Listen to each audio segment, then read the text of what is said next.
Graça e paz, meus irmãos, tudo bem com vocês? Bom estar aqui para mais um dos nossos podcasts sobre a Escola Bíblica Dominical. E hoje, trabalhando a lição 5, Como Interpretar a Bíblia, parte 2, nós temos mais uma vez aqui nosso super convidado, que de forma muito bondosa tem compartilhado aí seu tempo para nos apoiar aqui na Escola Bíblica Dominical. Pastor Hugo, prazer, bom dia, paz. Bom dia, Micaías. Tudo em paz, Diácono. Alegria poder estar com vocês e é um dever nosso, né, tentar ajudar ao povo de Deus aí na interpretação da palavra. Muito bom. Vamos dar continuidade dessa vez, diferente do podcast passado, a gente ministrou com um pouco mais de tempo, mas foi necessário porque era algo mais denso. Mas segundo aqui os relatórios de visualização, foi ótimo que vocês acompanharam, visualizaram. Mas essa, né, pastor, a gente vai fazer ela de forma mais breve, porque, obviamente, a gente já explorou os pontos principais na parte 1 e espero que esse tempo seja aí de proveito para todos vocês no estudo desta lição, tá bom? Então, vamos começar aqui com um versículo-chave, né? Lucas 10, 26. Jesus lhe perguntou: o que está escrito na lei? Como interpretas? Esse é um excelente diálogo que Jesus, né, está ali com o doutor da lei, e quando ele questionava, né, o que deve ser feito para herdar a vida eterna, Jesus faz esse tipo de questionamento, né? Rapaz, você conhece tanta lei? E aí ele responde a princípio o seu ponto de entendimento, e nesse versículo mostra, né, a importância de amar, da compaixão acima de tudo, porque ele faz uma referência com a parábola do samaritano, do bom samaritano. E o samaritano era um grupo de pessoas que, na visão dos judeus, não eram bem vistos, né, pastor? Então, essa conexão de amar, inclusive aqueles que nós não gostamos, isso é mais do que interpretar, mas colocar em prática o uso das escrituras, não é, pastor? Sim, Micaías. E aí é bom lembrar que Jesus está falando exatamente de hermenêutica, né? O que é que você entende? Como é que você interpreta o texto? E você vai ver que aquele rapaz, que tudo indica era um doutor da lei, ele é muito teórico, né? Ele fala da lei num sentido teórico, no sentido do egoísmo de si mesmo. Ele está aplicando no sentido de que eu pratico, eu faço. E aí Jesus vai contar a parábola do samaritano, que a gente sabe que era um povo, por ter sido um povo misto, se misturou com outros povos, não cumpriu a escritura nesse sentido de se manter preservado como povo de Deus, automaticamente era rejeitado pelos judeus, e o exemplo do samaritano é uma afronta para um judeu, né? O samaritano, ele na verdade, estende as mãos para ajudar a pessoa, coisa que o sacerdote e o levita não fazia. O seu dia de estar na casa do Senhor, de ir para a casa do Senhor para adorar, eles não olham para a necessidade do próximo. E Jesus vai dizer que os mandamentos é cumprimento a partir dessa prática. Exatamente. E aí, caso algum aluno venha questionar sobre esse desconforto dos judeus com os samaritanos, isso tem um contexto histórico que vem. Eu estava vendo a origem. Uma das informações que, pelos estudos que eu tenho feito, já parte do princípio da divisão dos reinos, né? Quando Salomão morre, divide ali os 12 reinos em 2 grupos, Reino do Norte e Reino do Sul. Vocês devem lembrar que o Reino do Sul foi aquele que teve a menor quantidade de tribos, né? A de Benjamim e Judá, ficaram em Jerusalém e tiveram a maior probabilidade, estando naquele cenário ali, de seguir os princípios corretos. Porém, já o reinado do norte, como saíram da região do sul, onde estava lá o templo de Jerusalém, foram conduzidos por líderes que influenciaram negativamente a adoração daquele povo, ou seja, baseado numa liderança equivocada, de pensamentos equivocados, né? Jeroboão I foi aquele que construiu os 2 bezerros, né? Fazendo referência lá àquele episódio de Moisés, para que o povo não subisse para Jerusalém adorar. E aí, a partir dali, o povo desencadeia ali uma má gestão de vários reis do norte que foram conduzindo aquela comunidade a uma adoração equivocada. Então, ali é um dos princípios, mas também teve aquele episódio, né, da reconstrução do templo, né, ali do reinado de Zorobabel, e também que eles influenciaram a não construção. Ou seja, existem vários episódios que conectam esse mal-estar para que essa referência do bom samaritano ela seja importante nesse contexto, porque mesmo pessoas que eles consideravam que não seguiam os mesmos princípios, eles precisavam ser amados, né, e reconhecidos através dessa parábola. Então, essa é a ideia de entender o que está escrito, né? Bem, pastor, agora eu estava lendo aqui na nossa lição enquanto professor, a primeira coisa que ele coloca aqui, o aluno será capaz de entender que Jesus tem interesse de que entendamos a mensagem. E isso é uma verdade, né, pastor? Há interesse da parte de Cristo que nós, aqueles escolhidos, venham a entender sua mensagem, não é isso?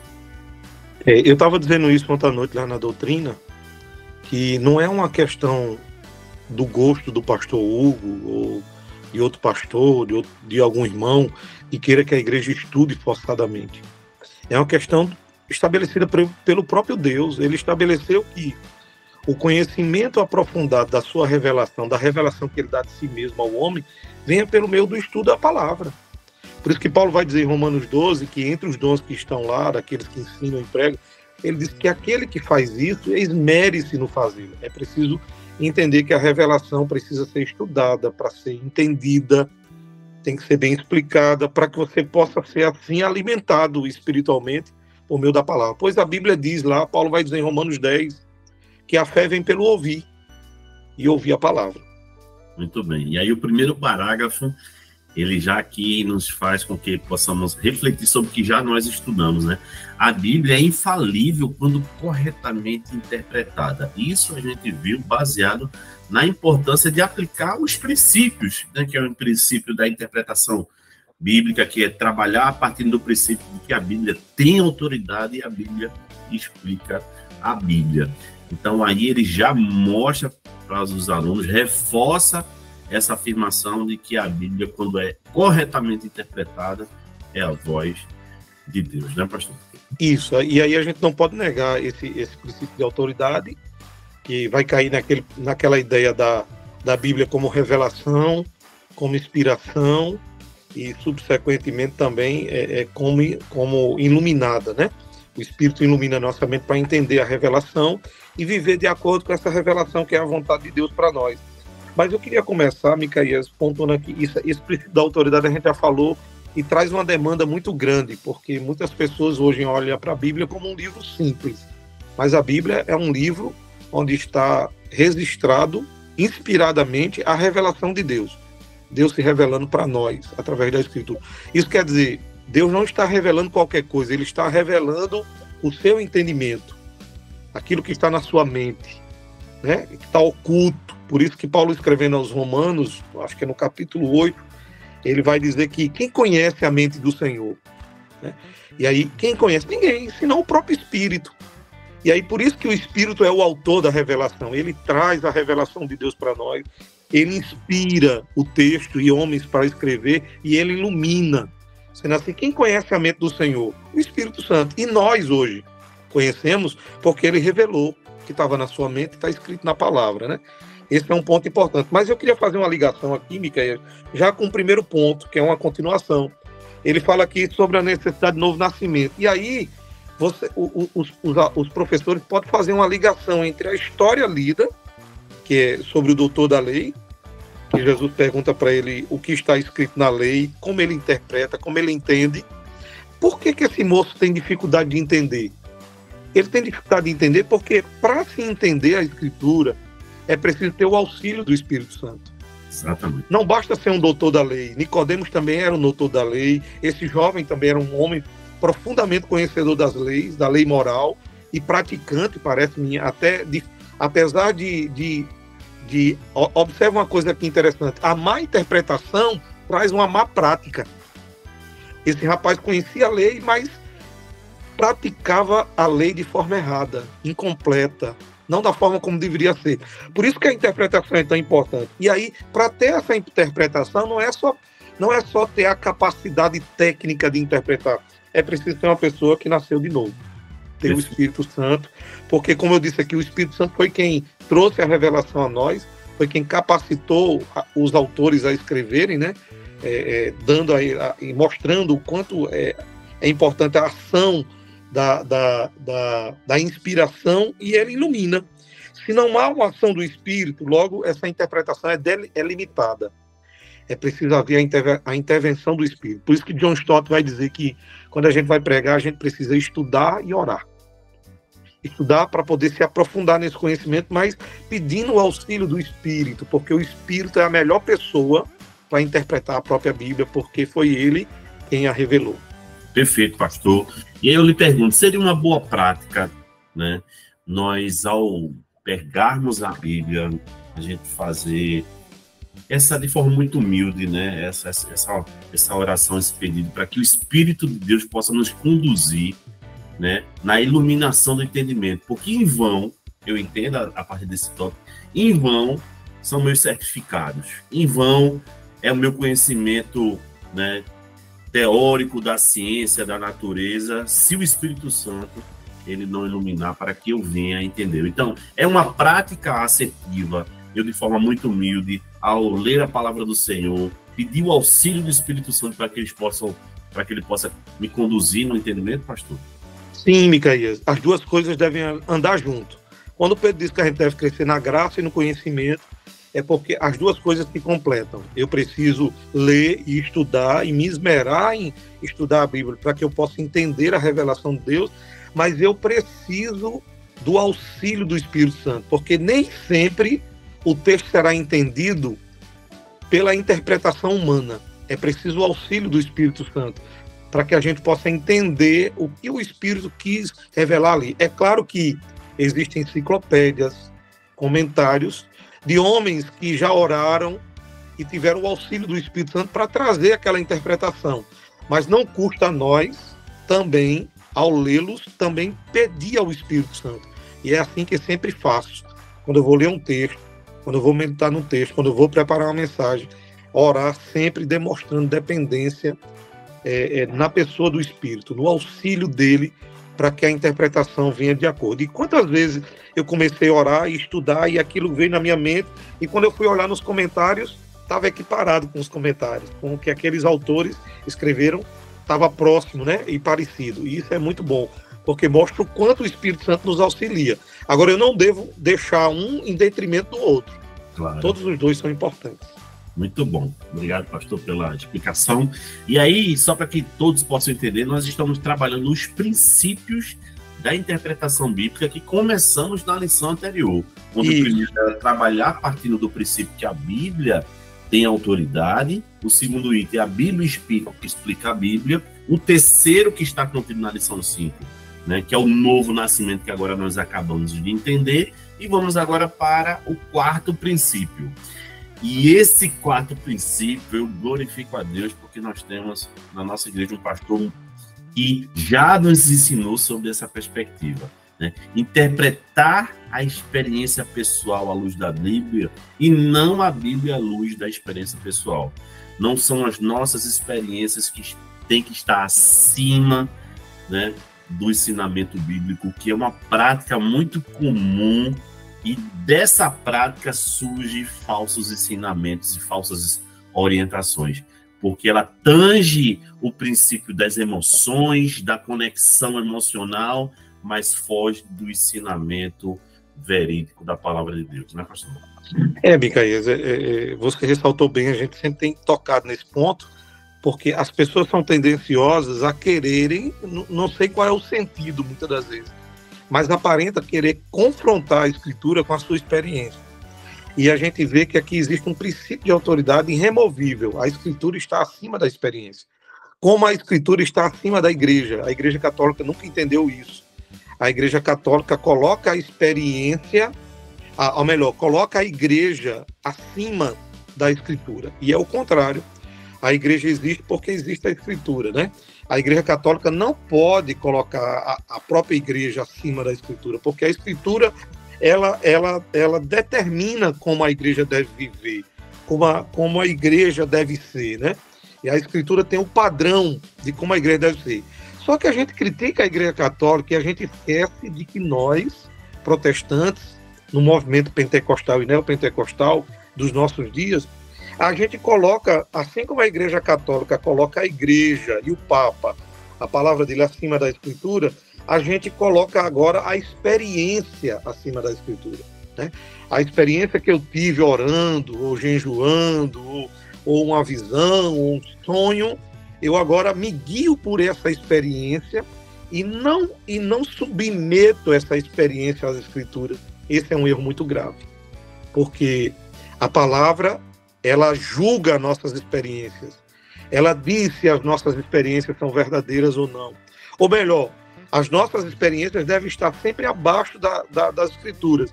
Entre as nossas experiências e as Escrituras, eu devo ter a Escritura sempre como autoridade maior. Eu devo avaliar minhas experiências pela Escritura. Ela está abaixo da Escritura. Sendo assim, para fechar esse ponto aqui, que eu já falei isso exaustivamente, e algumas pessoas, muitas vezes, elas não conseguem aceitar que talvez, como o seu pastor fala, é preciso ver de fora, e a lição foca muito bem isso. É que nós não somos, uma igreja que tem uma visão reformada, ela não é contra as experiências. Você pode ter sua experiência com Deus, e a vida cristã nos leva a ter experiências com Deus, como Paulo teve, que curou, né? Paulo e Pedro curou pelas restas e pelo lenço. São experiências extraordinárias, mas observe que Paulo não vai colocar isso como doutrina, como regra para a igreja. Como mandamento, a experiência é pessoal, como dizia Armando Filho. É para você e somente para você. A sua experiência não pode ser doutrina e regra para a igreja. Por quê? Porque a doutrina e a regra para a igreja, que são para todos os outros crentes, já estão revelados e pautados nas Escrituras. A minha experiência é para mim. Se Deus está cobrando de mim, que eu fico com a barba grande, é para mim que Ele está cobrando isso. Não é para Micaías, para Israel, nem para os outros membros da igreja, até porque isso não está na Escritura. É minha experiência pessoal. Né? Não, Deus ordenou que eu não corte o cabelo. Sim, é sua experiência pessoal. Deus me deu um sonho com isso. É sua experiência pessoal. Não faça disso regra ou doutrina para a igreja. Porque a igreja já tem regra e doutrina. Regra de fé e doutrina, que são as Escrituras. E só deve ser ela. Se colocar outra coisa, deve ser anátema. Muito bom. E aí o quinto princípio já contextualiza essa justificativa, né? Os exemplos bíblicos só têm autoridade quando amparados por um mandamento. E aqui o próprio texto já deixa claro. Então, a gente não precisa seguir alguns exemplos bíblicos que não tem aí esses mandamentos. Por exemplo, né, ir para os líderes lá no Egito para fazer como Moisés fez, negar Jesus como Pedro fez. Aqui, esse parágrafo nos observa aqui, nos mostra que precisamos seguir os exemplos bíblicos seguido de um mandamento. E aí que ele faz uma referência à Santa Ceia, quando Jesus, para ensinar os discípulos sobre a liderança, a verdadeira liderança marcada por servir, né? Ele mostra de forma exemplificada ali, lavar os pés, que era um ato que era realizado pelos servos, né, para os seus líderes. E Jesus mostra que o verdadeiro líder é aquele que serve. Então, nesse contexto do exemplo seguido de um mandamento, aí sim a gente tem que seguir. Não é isso, pastor? A gente precisa separar essas duas coisas, né? O exemplo e o mandamento. O mandamento, um mandamento dado por Deus, na maioria das vezes, ele se torna positivo. É bom deixar claro que nós temos exemplos negativos e positivos. Sim. E se temos que seguir algum exemplo, o que vai nos guiar não é o exemplo, mas os mandamentos. Por exemplo, vou dar um exemplo aqui simples. O ato de a gente ver Ananias e Safira roubarem do Senhor, quando foi lá dar a oferta, é um exemplo para nós. Um exemplo no sentido de que, olhando para os mandamentos, a Escritura vai nos ensinar, olhando para as Escrituras, ela vai nos ensinar que roubar é um mandamento grave que vai contra a santidade de Deus. Logo, é um exemplo negativo do que eu não devo fazer. E por que eu sei que o exemplo desse casal é negativo? Porque já existe um mandamento condenando tal tipo de comportamento. É isso que o autor está querendo mostrar, né? Entre o exemplo e o mandamento. O mandamento sempre será regulador. Ele nos mostra o que deve ser feito e o que não deve ser feito. Os exemplos vai ser avaliado por esses mandamentos. E se os exemplos for maus porque desobedecem os mandamentos, ou bons porque obedecem os mandamentos, nós iremos seguir esses exemplos de acordo com os mandamentos. Era isso que eu queria colocar. Jesus vai dar um exemplo aí, né? Do servir, lavar os pés dos discípulos. Quando alguém na Judéia era chamado para entrar na casa de alguém, a primeira coisa que o dono da casa teria que fazer é ter um servo, uma pessoa que trabalhava para ele, para quando aquelas pessoas entrassem, sentassem, eles fossem lá e lavassem os pés dessa pessoa, para trazer refresco para eles, porque a Palestina e a Judéia é uma terra seca, né? Andar ali naquela época, dependendo do horário, principalmente se fosse de dia, o calor era muito grande. A forma de você receber bem uma pessoa, como hoje é dar um copo d'água, oferecer água, naquela época era lavar os pés. E aí Jesus entrou com os discípulos numa casa e viu que ninguém tinha vindo ainda para lavar os pés, e ele fez esse papel, como se fosse o servo da casa. Ele pegou a toalha, a bacia com água e diz: eu vou refrescar os convidados, né? E ele fez isso com todos os discípulos, e por isso que os discípulos ficaram constrangidos. Isso. Porque ele, como mestre, não teria que fazer isso. O dono da casa era que tinha que ter um servo para fazer isso. E aí nos ensina que servir, não importa a posição que temos, somos chamados para servir. E aqui nós temos um exemplo e um mandamento. Exatamente. Muito bem. E agora nós vamos para o sexto princípio, que diz assim: a Escritura tem somente um único sentido e deve ser tomado literalmente. Por que ele parte desse princípio? Porque muitas pessoas questionam a veracidade da Bíblia por dois motivos. Primeiro, elas colocam em dúvida se a passagem é literal, porque não querem obedecer a ela, e segundo, porque elas preferem interpretar a passagem figuramente, porque elas não se enquadram nessa tendência. E aí o autor aqui coloca, né, o texto aqui de Marcos 9, 42 a 48, que ele mostra aqui um texto de forma figurativa e o literal, né? O cortar a mão, se ela venha a servir como tropeço, aí é um sentido figurativo de crucificar a carne, mas o inferno, que é o destino para o qual ele está destinando, aí efetivamente é literal, e eu preciso, né, ter essa interpretação correta para ter o entendimento correto, né, pastor? Exatamente, cortar e arrancar aqui nunca no sentido literal. É como a ceia do Senhor. Este é o meu corpo, que é dado por vós. Fazer isso todas as vezes que tiveres em memória de mim. Comer do corpo e beber do sangue, ali não é literal. Ali fica claro para nós ali que o significado, o texto é literal porque está narrando uma história literal. Jesus está reunido com seus discípulos para comemorar a Páscoa e fazer a mudança do sacramento da Páscoa para a ceia.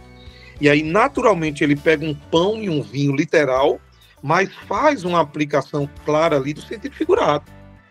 Ninguém está tomando literalmente o sangue dele e comendo a sua carne, como a Igreja Católica interpreta, né?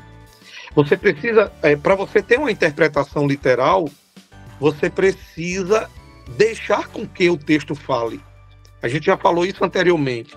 O texto precisa falar. Como é que o texto fala? A Escritura interpreta a Escritura. Você precisa entender quando é que o texto está sendo literal e quando o texto está sendo simbólico, metafórico, né? Quando ele diz: comam a minha carne e bebam do meu sangue, ele está dando pão e vinho, ali é simbólico, né? É como aqui cortar e arrancar o olho ou a mão, aqui também é simbólico, não é literal.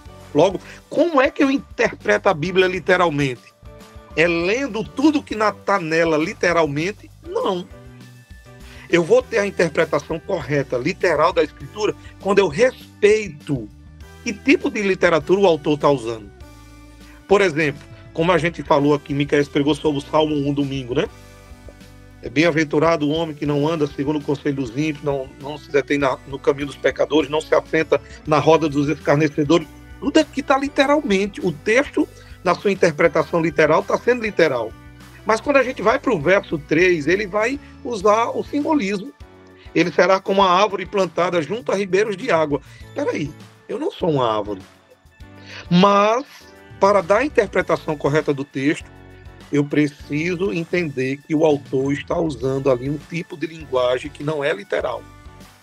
E aí eu estarei interpretando com a linguagem que ele está usando, que é simbólica, que é uma metáfora, eu estarei interpretando o texto de forma correta. Porque parte dele é literal e parte dele não é literal. Exatamente. Muito bom, muito bom, muito bom. Bem, meus amados irmãos, aí agora nós vamos, considerando aqui o 6º princípio, agora nós vamos para o 7º princípio, que é interprete as palavras no sentido que tinha no tempo do autor. E aqui ele faz um exemplo aqui da palavra fé. Né? Fé em Romanos, aqui dita por Paulo, era a consciência tranquila sobre os alimentos que estavam sendo ali comidos, né? Então é fazer aquilo ali de forma tranquila. Ele contextualizava aquela explicação, que todo mundo sabe. E o outro fé que ele contextualiza é a fé que está escrita ali em Hebreus 11:1, que a fé nesse contexto aqui é fé confiar nas promessas futuras. Então, é entender o contexto para qual o autor escreveu, é um outro princípio de interpretação, né, pastor? Irmãos, olha só, a gente vai ver isso mais na frente. Eu vou falar aqui na segunda parte, depois desse ponto aqui, quando for para a tipologia e para a questão da alegoria. O autor está sendo bem objetivo na visão dele. Ele está mostrando que a gente segue uma escola aqui que traz uma interpretação literal. A alegoria, o simbolismo aqui, ele é aplicado quando o texto aplica. Sendo assim, interpretar o texto no sentido do autor é interpretar de forma literal. É tentar trazer para hoje o que o autor estava pensando quando escreveu. E isso é a verdadeira interpretação do texto. É você não exceder o que o texto está querendo falar. Você está delimitando-se a interpretar o texto conforme ou para que propósito ele foi escrito. A aplicação é outra coisa. Você vai aplicar de várias maneiras para a comunidade. Mas a interpretação tem que seguir a mente do autor. Por que ele escreveu? Para que ele escreveu? E hoje a gente não vê mais pregações assim, são poucas. As pessoas pegam o texto e aqui está o texto, extrai do texto extrai do contexto o texto e aplica do jeito que ele achar melhor. E não é assim. Todo texto dentro de um contexto tem um propósito por que ele foi escrito. E eu preciso interpretá-lo respeitando a mente do autor. O porquê que ele escreveu, para que propósito ele escreveu. Sendo assim, nós devemos interpretar a Bíblia respeitando o pensamento, o propósito do autor. Sabe por que a gente precisa respeitar o propósito do autor? Porque no propósito do autor está a vontade de Deus. Quando Deus leva o autor, o profeta, o apóstolo, escrever para aquela igreja ou para aquele povo, Deus está dizendo a ele o que ele tem que dizer. Na mente dele, o propósito pelo qual ele está escrevendo está a mente de Deus, está a vontade de Deus. Por isso que a gente precisa respeitar o tempo do autor, o propósito do autor, do que é que ele está falando. E aí a gente podia passar um bom tempo falando sobre isso aqui, porque assim como a palavra fé aqui tem dois significados diferentes, sendo a mesma palavra no grego, a gente vai ver isso com a palavra mundo, cosmos, a gente vai ver isso com a palavra amor, que tem vários sentidos, né? A palavra cosmo é a mesma, mas o contexto é que vai definir ela. Se é mundo terrestre do qual nós habitamos, se é o sistema desse mundo. E aí tem várias outras interpretações, né, da palavra mundo. E amor também, tem o amor eros, o amor filói, né, filó, que é o amor fraternal, Filadélfio, né, ou fidel, é o filói, né? E o amor ágape. Ou ágapo, né? Que é o amor divino. Para nossa literatura, amor tem uma palavra só, mas para os gregos tem 3 significados. Por isso aqui é importante entender o sentido do autor. Por exemplo, Micael, me permita, aquele diálogo de Jesus com Pedro, quando Jesus encontra eles após a ressurreição dele e eles estavam pescando. Há um diálogo de Jesus com Pedro, quando Jesus diz assim para Pedro: Pedro, tu me amas, né? E Pedro vai dizer: Senhor, tu sabes que eu te amo. Jesus pergunta: tu me agapoas? Tu me ama com amor divino? E Pedro vai responder: Senhor, eu te amo como filói, com amor fraterno. E Jesus pergunta de novo: Pedro, tu me amas? A primeira diz: apacenta as minhas ovelhas. Tu me amas mais do que a estes, os outros discípulos? Tu me agapoa mais do que a estes? E Pedro vai responder: eu te filói. Jesus pergunta com amor divino e Pedro responde com amor fraterno. A terceira vez, Jesus pergunta, tu me filói, verdadeiramente? Jesus baixa o nível, né? Eu vou perguntar se tu me ama verdadeiramente com amor fraterno. E aí Pedro lembra de que o traiu, né? Negou por 3 vezes. E aí ele vai ter a consciência de que nem com amor fraterno ele o ama, porque ele o negou. E aí ele fica triste, diz, Senhor, tu sabe de todas as coisas, tu sabe que eu te amo. Quer dizer, que tipo de amor é esse, Pedro, que tu me ama? Não me ama com um amor divino, nem com amor fraternal, que amor é esse? Quer dizer, o diálogo ali, a palavra amor é a mesma para nós, mas para os gregos tem uma mudança de grau de amor. Por isso a interpretação correta para não achar que Jesus está... Será que Jesus está com um problema no ouvido? Não, ali tem um sentido a cada questionamento que estava sendo... Claro. Por isso que é preciso entender a mente do autor, o que ele escreveu, qual o propósito. Muito bom. E aí nós vamos para o 8º princípio, que é interpretar as escrituras dinamicamente, que é o propósito da aplicação prática, né? Onde eu faço a leitura e aplico, né, como aprendizado no nosso cotidiano, né? Até porque ele faz a referência de Romanos 15:4, que diz, tudo foi escrito para o nosso ensino. Logo, precisamos colocar desse ensino para a nossa prática. Por isso que, na perspectiva da exposição, né, do método expositivo, né, a aplicação prática é uma das etapas desse processo, né, pastor? Sim, e aí é bom lembrar que, diferente da interpretação, porque é preciso ler princípios e leis para interpretar, a aplicação ela é mais livre, mas existem princípios de aplicação, né? A aplicação ela precisa ser a contextualização. Você vai pegar um texto lá de 2000 anos atrás e vai trazer para aplicar ao coração das pessoas. Esse texto precisa fazer sentido para a vida das pessoas hoje, né? O que esse texto tem a ver com a minha vida? É isso que vai perguntar a pessoa que está ali ouvindo quando você está pregando. Você precisa aplicar aquilo para os dias de hoje. Como aquilo se torna relevante para a vida da pessoa hoje? E aí você pode aplicar de 2 formas. Isso a gente vai ver quando for estudar pregação.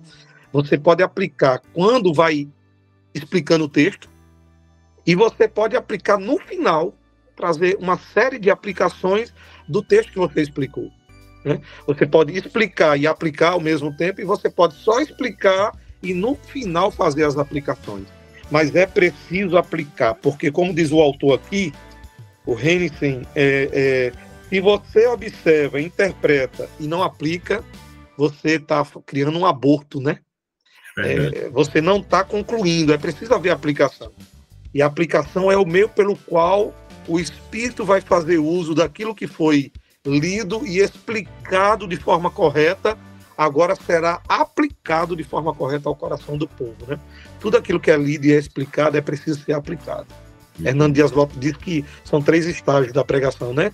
A leitura, a explicação, que é a interpretação, né? E a aplicação. Exatamente. Certo? Lembrando que a aplicação ela pode ser por tópicos ou no final? Pode ser por isso. De acordo com que você vai explicando, você já pode ir aplicando ou no final. E você pode aplicar também a tipos de pessoas, né? Esse texto, o que é que está falando para no final, você terminou de pregar, o que é que esse texto está falando para as pessoas que não são crentes? O que é que esse texto está falando para quem já é crente? O que esse texto está falando para os jovens, para as mulheres, para os homens? Quer dizer, a forma de aplicar é diversa. Com certeza. Contudo que reflita aí o princípio bíblico, né? E honrar a Deus em tudo que a gente faz ou fala. Pastor, para a reta final e concluirmos aqui a nossa lição 5, eu queria que o senhor, de forma resumida, explicasse tipologia, alegoria e parábola, que é, né, os conteúdos finais dessa lição.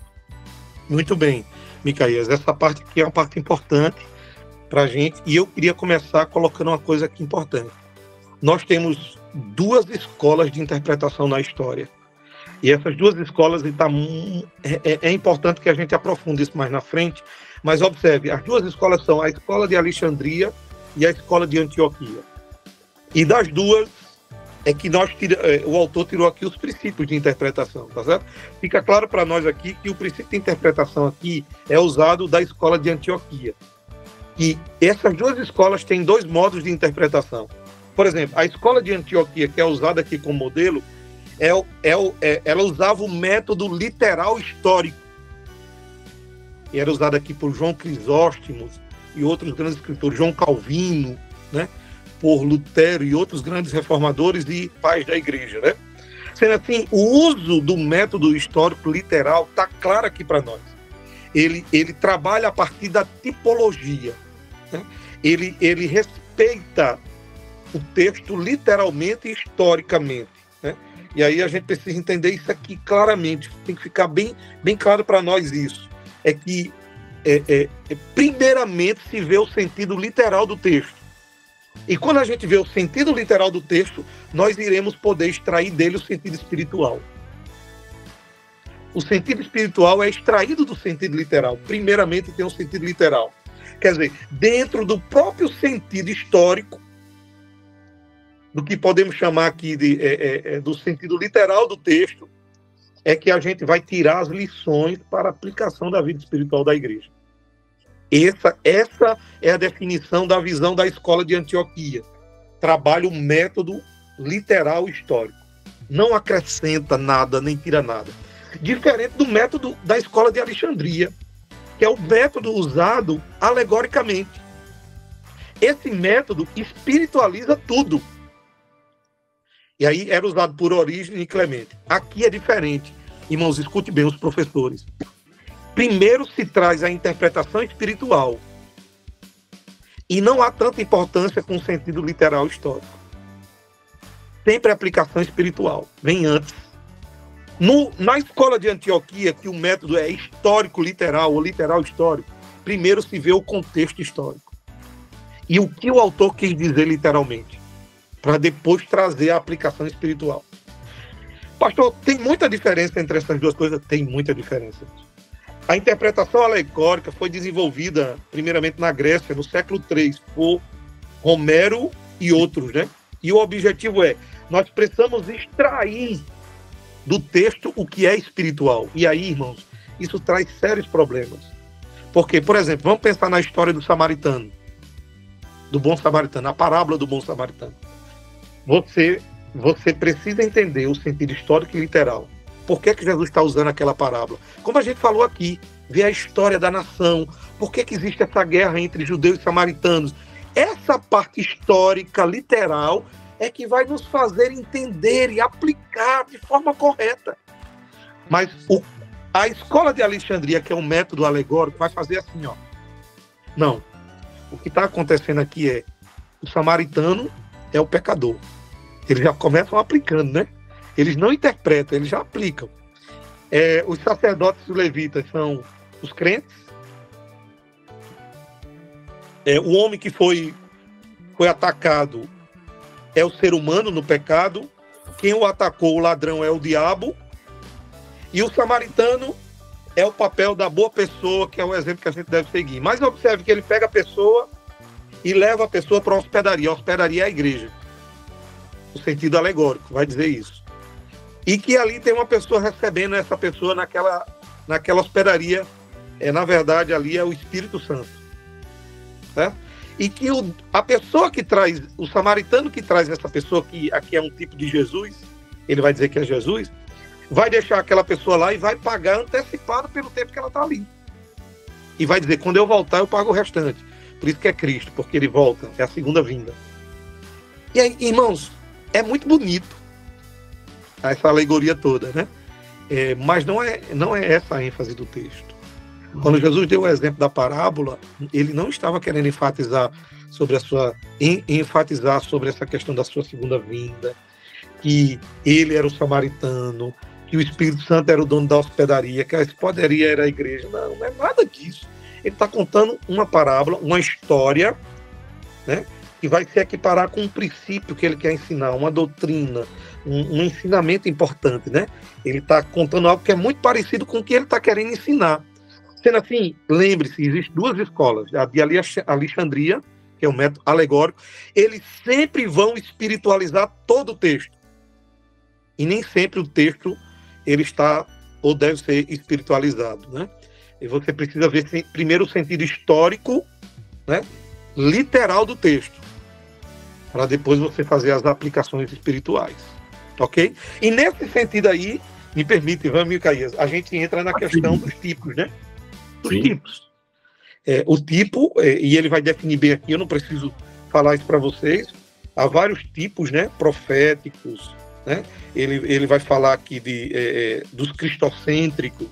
Mas são as características, né, desses tipos, né? Isso. Mas observe a definição de tipo, né? O tipo, ele é passa a ser um simbolismo que ilustra a pessoa. Logo, por exemplo, eu vou dar um exemplo de tipo aqui. O tipo é aquilo que representa a realidade. Por exemplo, Jesus é o antitipo, ele é o real. Tudo aquilo que o representou no Antigo Testamento é um tipo de Cristo. Por exemplo, o Cordeiro era um tipo de Cristo. O tabernáculo era um tipo de Cristo, né? Ou da sua obra, do que ele fazia. Quer dizer, tudo no Antigo Testamento que foi estabelecido por Deus na antiga lei, de alguma forma apontava para alguém, para Cristo. Por exemplo, os ofícios, profeta, sacerdote e rei. Não era só um objetivo para aquele fim, para aquele momento. Não, cada ofício desse apontava para alguém, que é Cristo. Por isso, cada ofício desse era um tipo. Por isso que Saul era um tipo, Davi era um tipo, Elias era um tipo, por ser um profeta. Todos eles exerciam ofícios que apontavam para o autor principal, que é Cristo. Por isso, o que é um tipo? Aquilo que representa a realidade. E quem é a realidade do tipo?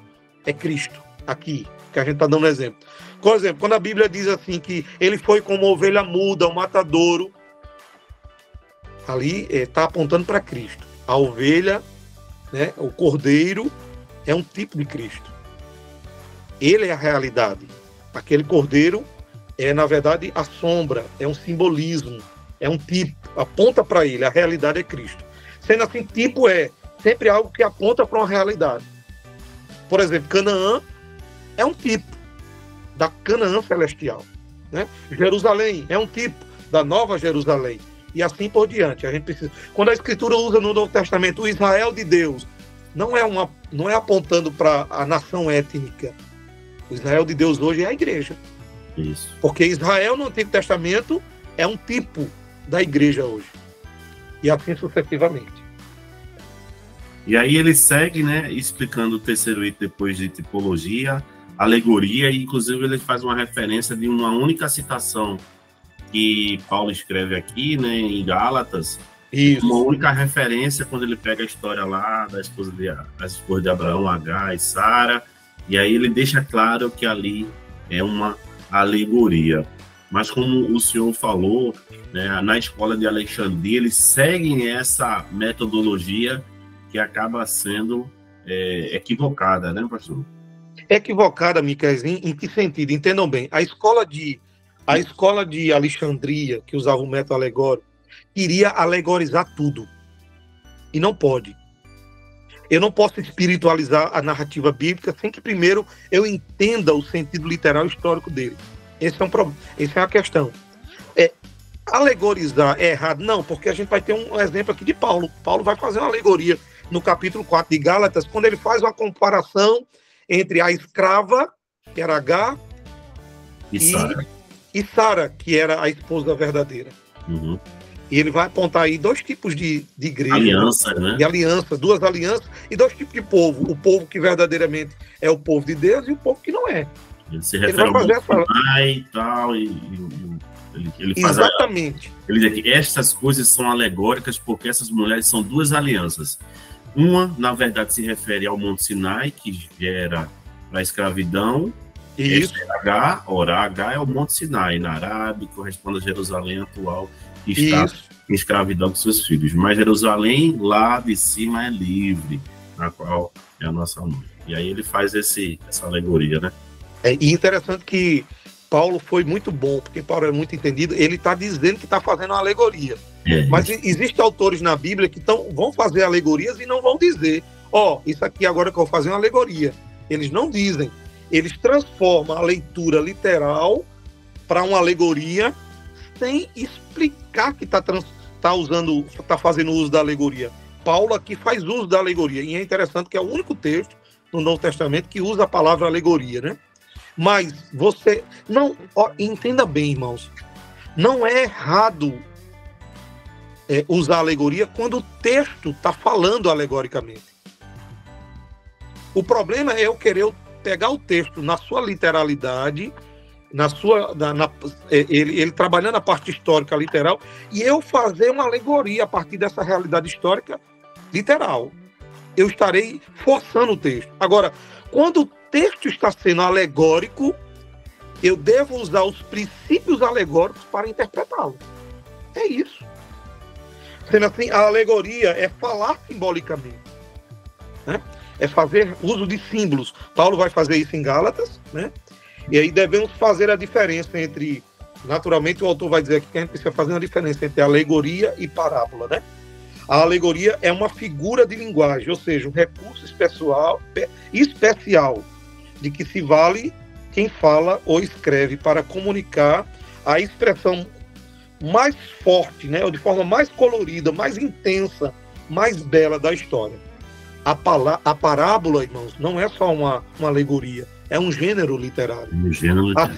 Assim como a poesia é um gênero literário, a parábola também é um gênero literário. Assim como a escrita apocalíptica é um gênero literário, né? A gente precisa entender a diferença entre gênero literário, como o gênero poético, o gênero parabólico, né?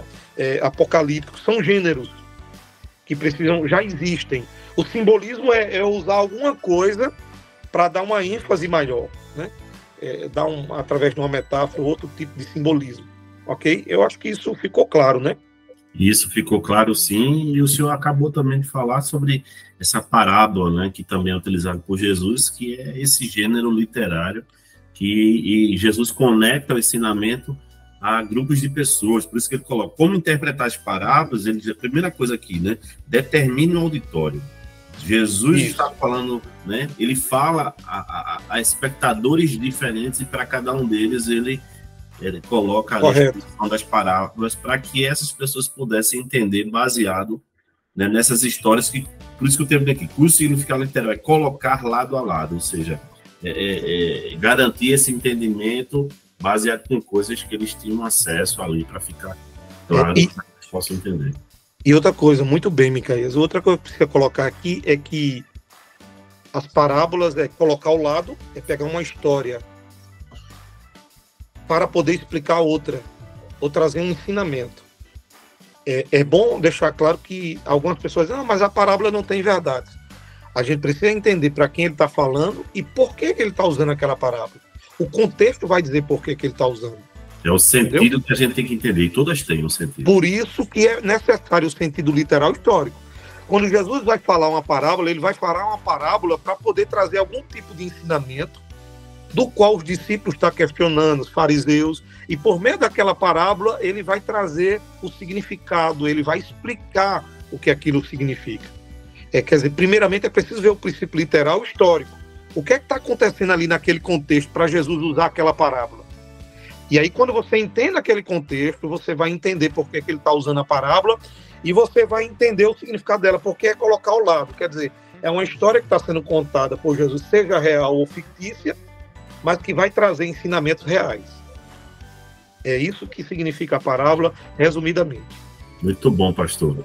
E aí, para concluir a lição aqui, pastor, ele diz o seguinte, que o papel da interpretação não é só dos pastores, dos presbíteros e dos diáconos.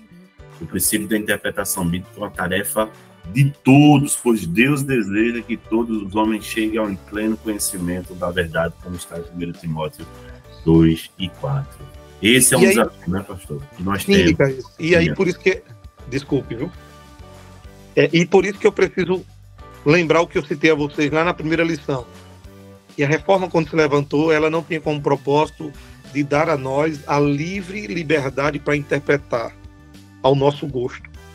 Mas a reforma trazia a nós o livre acesso à leitura das Escrituras.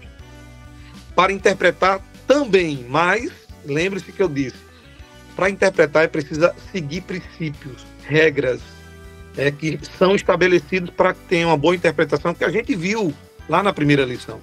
né? E continuou vendo aqui na segunda. Esses princípios precisam ser respeitados para que a gente faça uma boa interpretação da Escritura. Sendo assim, nós não temos a livre agência para interpretar o nosso gosto. É verdade que, ao ler as Escrituras, é dado a nós também o direito de interpretar. Agora, para interpretá-la, nós precisamos seguir esses princípios. Agora, que é um desejo, à luz da Escritura, que o próprio Deus quer que todos tenham um conhecimento verdadeiro da Escritura, e é por isso que a gente vai ter o nosso curso, a gente vai estudar isso, como interpretar. O desejo é que todos nós estejamos preparados para interpretarmos a Bíblia, para entendermos ela de forma correta e assim vivê-la e proclamá-la. É bom deixar claro, a leitura é livre, eu não preciso de princípios para fazer a leitura da Escritura, como a Igreja Católica delimitava. Agora, se eu quero interpretar a Bíblia, essa interpretação segue princípios. E aí eu preciso estudar esses princípios para poder interpretá-la de forma correta. Que bom, pastor. E com isso concluímos a nossa lição, nosso podcast, que tem esse propósito, né, de compartilhar ensinamentos, ajudas aí com relação ao ensinamento dessa lição. É como eu sempre digo, né, pastor? Se o professor estiver atento a passar exclusivamente o que está no conteúdo, já é suficiente, já é o bastante para que os alunos possam entender. Então, muito cuidado para não trazer conteúdos externos que venham desvirtuar do que está aqui, porque essa lição é densa, são 2 domingos que nós temos, é bastante tempo para a gente poder trabalhar, não fuja, né, do que está aqui, porque com certeza a gente vai garantir esse padrão e a igreja será beneficiada. Pastor, eu agradeço mais uma vez sua participação. Estamos juntos. Suas palavras aí para suas últimas considerações. Ô, Micaías, as minhas palavras é a alegria de poder estar trabalhando uma lição como essa, que é importante. Eu faço minhas suas palavras. Os professores leiam, estudem, e até entendo que você pode pesquisar alguma coisa a mais fora que venha agregar. Né? Agregar para o que já tem aqui. Agora, se for para buscar fora, para desvirtuar, irmãos, aqui já tem um conteúdo maravilhoso e suficiente. Se dedique à revista, estude a revista, pontue tipos da Bíblia, como a própria lição já diz. Cristo é um tipo, Adão é um tipo de Cristo, está lá o tabernáculo, você tem todo o conteúdo fantástico, a lição está de parabéns, os autores, você use essa lição, agora faça isso, estude, leia os textos, é importante que os professores tenham enciclopédias, tenham comentários, tenham concordâncias bíblicas, né? Dicionários bíblicos. Se você ainda não tem isso, comece a montar uma biblioteca com esses materiais que eu citei aqui, isso é de suma importância. Muito bom. Então, meus irmãos, boa aula para todos, que a graça e a paz de Cristo estejam com vocês. Pai, pastor, muito obrigado. Amém, Micaías. Um abraço e a paz.